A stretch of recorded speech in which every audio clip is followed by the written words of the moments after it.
Hello everyone, this is Ashley Tucker. Thank you for joining me today. Today I'm going to be creating a Mother's Day card. I started out by getting my Misty tool out and I put a piece of watercolor paper in there. This is Canson watercolor paper, and I prepped it with my powder tool because I'm going to be embossing this stamp. I used my Misty tool because this is a very detailed stamp, and I don't show it in the video, but I did stamp it multiple times just to make sure that all of the ink got on there. And of course I used my Versamark ink to stamp it. I decided to use a gold embossing powder for this, and then I just used my heat tool to emboss it. I took out my watercolors and I sprayed them a little bit with some water just to kind of activate them. And these are my Wreath watercolors, which is a very inexpensive set of watercolors that they come in tubes, and I squeezed the tubes into this palette and let them dry because that's just how I prefer to use these kind of watercolors. I started out by laying down this peach color all along the background. And I wanted this to be really relaxed painting where I wasn't worrying too much about staying in the lines or anything. If the watercolors spread a little bit to the background, if that didn't bother me, that's kind of the look I was going for right here. Just a very easy, relaxing kind of painting. So you'll see that I dropped in some reddish, it's like a maroonish red, on some of the flowers, and when I dried it, it got really light because that's what happens. Watercolors always dry back lighter than what they are when you first lay them down. And I'm eventually going to darken that. I'm going to keep building up the color until it's where I want it to be. And then I came in with this turquoisey bluish green color for the leaves. I didn't want it to be just green. I wanted it to be a little bit blue, so that's the color I chose for the leaves. And then I came in with a yellow for the middle of all of the flowers that aren't solid gold. I came in with a yellow for the middles of those flowers.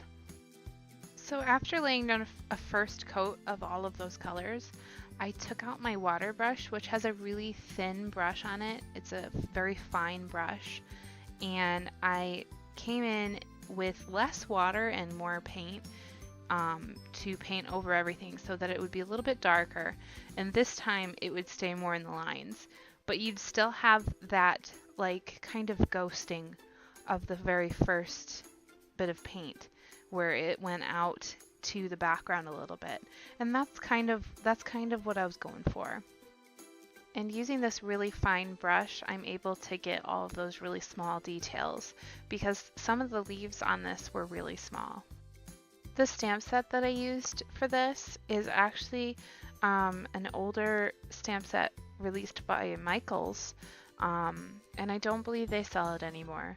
But what you could do if you wanted to create a similar look is you could get out any of your flower and leaf stamps and draw a circle. Like you could use one of your circle dies and use it just to draw a circle onto your paper and use that as a guide to stamp different flowers and leaves all around and create your own wreath. What I did right here was once all of the coloring of the wreath was done, I used the same pinky red that I used on the wreath flowers, and I put it into the background on just the one side and kind of kept adding more water as I went in towards the center so that it would keep getting lighter and so that it would kind of ombre into the peachy gold there. And I didn't try too hard in the very center of the wreath to make it look perfect because I know I'm going to cover that up. See right here, I went in the center with that peachy gold and it was just way too much. So I took a paper towel and I just kind of dabbed it up. Once all the painting was finished, I cut down the piece to the size that I wanted it to be, and then I took out this piece of craft cardstock, and I'm just going to create a card base out of that because I didn't want to use white for this. I thought that the craft cardstock would go really well with this kind of look. I put a bunch of foam tape along the back of this piece, and that foam tape is going to help with any warping that happened during the painting. And then I just placed that right onto the card base. Using my Misty tool, I stamped this sentiment, which says Happy Mother's Day, onto a piece of white cardstock. And I used my Versamark again for this, and I'm also going to heat emboss this in gold. I used my heat tool to set that, and then when that's all done, I'm going to pull out my circle dies and my Big Shot because I'm going to die cut this sentiment out with a circle. The reason I decided to do a circle was because I'm going to have this go right in the center of that wreath. And I'm just going to pop that up with some foam tape. Once I had the sentiment on there, I had to do all of my finishing touches. So first of all, I went around the edge of the watercolor piece with a yellow fine point marker.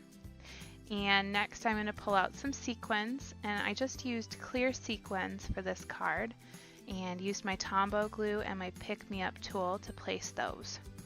I usually like to do sequins in groups of 3 because 3 is the most pleasing number for the eye to look at. That's a little thing we had to learn when I went to college for graphic design. I used the same yellow marker to do dash lines around the circle sentiment. And then this card was finished.